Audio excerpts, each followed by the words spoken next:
এই মদহী নৈবেদ্য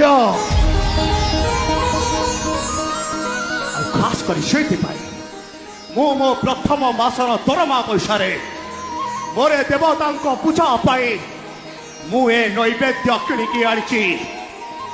ଆସ ବାପା ଏଠି ବସ। ଆଜି ତମ ପୁଅ ତା ନିଜ ହାତରେ ତମକୁ ଏ ନୈବେଦ୍ୟ ବାଢ଼ି ଦେବ। ଆଜି ତମ ପୁଅ ତା ନିଜ ହାତରେ ତମକୁ ଏ ବୋତଲରୁ ମଦ ଢାଳି ଗିଲାସରେ ପିଇବାକୁ ଦେବ। ଆସ ବାପା ଚାହିଁଛ କଣ ଆସ।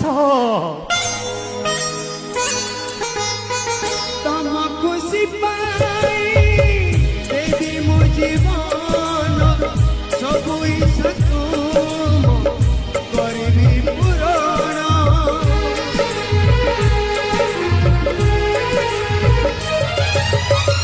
तम खुशी पाई देवी मो जीवन सब इच्छा तुम करबी पूरण। तुम कोठर कथा